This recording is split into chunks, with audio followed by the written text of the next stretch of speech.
औज़ुबिल्लाहिमिनश्शैतानिर्रजीम बिस्मिल्लाहिर्रहमानिर्रहीम। Assalamu alaikum dear students, how are you all? I hope you will be very good. Today I am going to discuss about education 305 classroom management assignment number 1. Student assignment number 1 के अंदर अगर हम देखें तो total marks जो हैं इसके 15 हैं और लेक्चर नंबर 1 to 12 जो है वो कवर कर रही है। मतलब इसमें से आपकी ये असाइनमेंट बनाई गई है। इंस्ट्रक्शंस पढ़ लेते हैं। Late assignments will not be accepted, ये हम सब कुछ जानते हैं। If the file is corrupted और प्रॉब्लमेटिक, ये आपको पता है, ठीक है। और प्लेजरिज्म तो बिल्कुल भी इसको टॉलरेटेड नहीं किया जाएगा। और दूसरी बात ये कि ईमेल के ज़रिए से ये काबिल कबूल नहीं है। दूसरी बात, अच्छा ये वाला point, this solution file should be in word document format. तो ये आपकी असाइनमेंट जो है वो वर्ड डॉक्यूमेंट में होनी चाहिए। और फ्रंट कलर जो है वो आपका प्रेफरली ब्लैक है, ब्लैक भी होना चाहिए। और फ्रंट साइज़ जो है वो 12 न्यू टाइम रोमन्स के अंदर होना चाहिए। क्वेश्चंस की तरफ चलते हैं स्टूडेंट्स। तो क्वेश्चन है हमारे पास, define classroom management. Classroom management क्या है? Identify any 5 common problems that teacher face when it comes to classroom management. और हमने क्या करना है, हमने शिनाख्त करनी है उन चैलेंजेस की जो टीचर क्लासरूम के अंदर फेस करते हैं, ठीक है। मतलब क्या क्या उनके, मतलब क्या प्रॉब्लम्स उनको आ सकती हैं वाइल टीचिंग, ठीक है। टीचिंग करते हैं के दौरान कौन कौन सी जो है वो मसले मसाइल आते हैं, उनको हमने डिस्कस करना है। नेक्स्ट जो हमारे पास, what strategies can teachers use to overcome these challenges. फिर इन चैलेंजेस पर काबू पाने के लिए, इनको बेहतर करने के लिए हमें क्या कुछ करना है। तो ये टोटल 15 मार्क्स की आपकी असाइनमेंट है। तो रूब्रिक अगर हम देखें तो डेफिनेशन ऑफ क्लासरूम मैनेजमेंट, इसके 3 मार्क्स हैं। Comprehensive identification of any 5 challenges 5 marks हैं।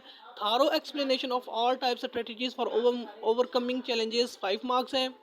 Effective use of examples and evidence to support claims 2 marks हैं आपके। तो स्टूडेंट्स ये है आपकी जो है वो यहाँ पर जो उनकी रिक्वायरमेंट्स हैं। सॉल्यूशन की तरफ चलते हैं। सॉल्यूशन के अंदर हमारे पास सबसे पहले आ जाती है जी क्लासरूम मैनेजमेंट। तो सबसे पहले डेफिनेशन आपने करनी है। तो इन सिंपल वर्ड्स और in short we can say that rules and routine fixed by authority, it is called classroom management. मतलब अथॉरिटी मीन यहाँ पर टीचर्स हैं और एडमिनिस्ट्रेटर्स हैं किसी भी इंस्टीट्यूट के, एजुकेशनल इंस्टीट्यूट के। तो क्लासरूम के अंदर जो मैनेज करते हैं, जो रूल्स और रेगुलेशंस, रूटीन्स जो कि स्टूडेंट्स क्या करते हैं, परफॉर्म करते हैं। तो सबसे पहले आपने इसको डिफाइन कर देना है। उसके बाद आपने क्या करना है, नेक्स्ट पॉइंट जी हमारे पास, identify the challenges in few words. अच्छा दूसरी बात ये कि आपने जो इन 5 चैलेंजेस हैं, तो कौन कौन से 5 चैलेंजेस हैं मैं आपके सामने रख देता हूँ जी। सबसे पहले जी कम्युनिकेटिंग विद पेरेंट्स, ठीक है। मतलब एक तो जो मेजर चैलेंज है वो यही है कि जो पेरेंट्स हैं वो पेरेंट्स टीचर मीटिंग में तो आ जाते हैं, तो हमें ये बड़ा प्रॉब्लम फेस करना पड़ जाता है कि टीचर्स जो है वो पेरेंट्स के साथ जब कन्वर्सेशन कर रहे होते हैं, आपस में प्रॉब्लम्स को कर रहे होते हैं, डिस्कस कर रहे होते हैं, तो जो वालिदैन है, जो पेरेंट्स हैं, वो मानने को तैयार ही नहीं होते हैं कि हमारे बच्चे के अंदर ये प्रॉब्लम है। तो ये मतलब ये काफ़ी मसाइल होते हैं। तो एक तो ये प्रॉब्लम फेस करना पड़ता है। पहले आप ये सुन लें, इसको आपने क्या करना है, अपने कुछ फ्यू वर्ड्स में आपने ये चीज़ बतानी है, ठीक है। सिर्फ हेडिंग नहीं देनी है। नेक्स्ट जो है आपका वो है जी प्रेशर फ्रॉम स्कूल एडमिनिस्ट्रेटर्स। अच्छा, प्रेशर फ्रॉम स्कूल एडमिनिस्ट्रेटर्स ये है कि देखें कुछ जो है वो टीचर्स, न्यू टीचर्स होते हैं, उनका एडमिनिस्ट्रेटर्स की तरफ से कुछ दबाव होता है कि कुछ सिलेबस जो है वो कुछ इस तरह से बनाना है, फिर आपने ये काम ऐसे करना है, ये काम ऐसे करना है। फिर कुछ जो है वो प्रॉब्लम्स टीचर्स को फेस करना पड़ते हैं, ठीक है। बाज़ जो है वो स्कूल्स ऐसे हैं जो कि कंपटीशन में आ जाते हैं, फिर कंपटीशन जो है उसकी वजह से भी टीचर्स को प्रॉब्लम फेस करना पड़ते हैं। तो ये भी एक मेजर चैलेंज है। उसके बाद नेक्स्ट होना है जी बिहेवियर एंड क्लासरूम मैनेजमेंट। अच्छा, बिहेवियर के अंदर ये भी आ जाता है कि टीचर जो है वो क्लास में उसका बिहेवियर कैसा होना चाहिए। अगर वो जो है वो उसका बिहेवियर जो है वो बेटर है, या उसका बिहेवियर जो है वो स्टूडेंट के साथ फ्रेंडली नहीं है, तो उसकी वजह से भी क्या आ सकते हैं जी, वो प्रॉब्लम फेस कर सकता है। क्योंकि बच्चे फील करते हैं बिहेवियर को, बच्चे जो है वो मतलब कि फियर का शिकार भी हो जाते हैं कुछ बच्चे। तो ये भी क्या है, एक चैलेंज है क्लासरूम में, जो है वो मसला आ सकता है, ये भी प्रॉब्लम है। उसके बाद नेक्स्ट है जी technology. Day by day world has जो है वो बी चेंजिंग, ठीक है। डे बाई डे जो है वो वर्ल्ड चेंज हो रही है, ठीक है।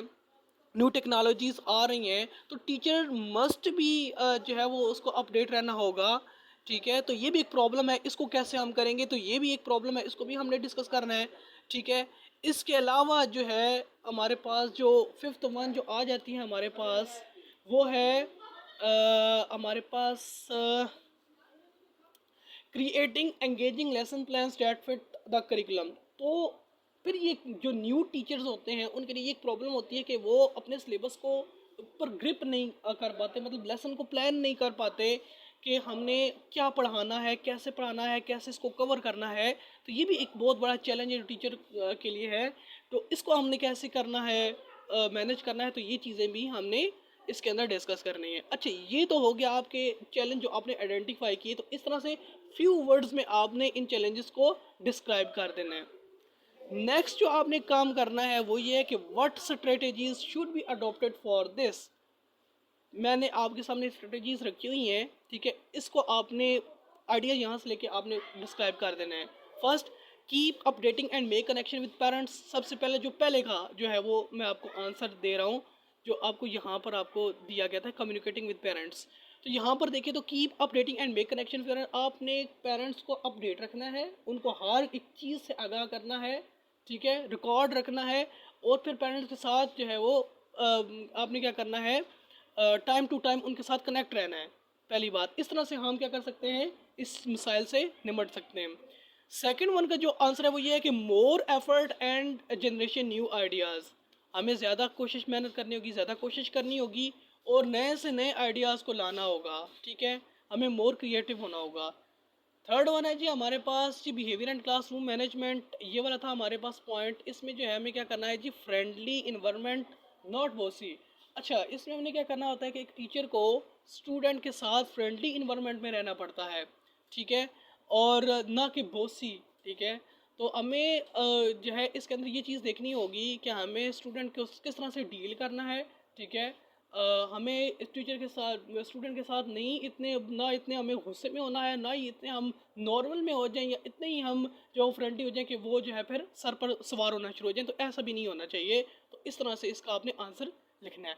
उसके बाद the fourth one is using different technology भी प्रैक्टिकल। अच्छा, इसमें क्या है कि आपने डिफरेंट टेक्नोलॉजी का मतलब इस्तेमाल करना है। ठीक है, इसमें ये आपको, अच्छा इसमें फिर आपको प्रैक्टिकल होना पड़ेगा थोड़ा सा। ठीक है, इसमें थोड़ा सा और एफर्ट करनी पड़ेगी। बस इस तरह से कुछ पॉइंट्स आपने बना के लिख लेने हैं।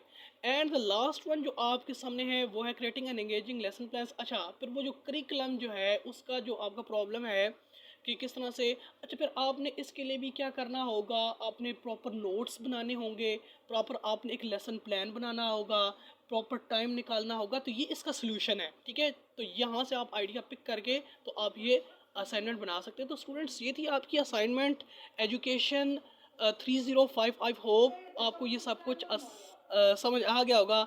अगर आपको ये मेरी वीडियो अच्छी लगी तो प्लीज़ चैनल को सब्सक्राइब कर लें और वीडियो को लाइक कर दें, और अपना बहुत सारा ख्याल रखें। ओके स्टूडेंट्स, अल्लाह हाफिज़।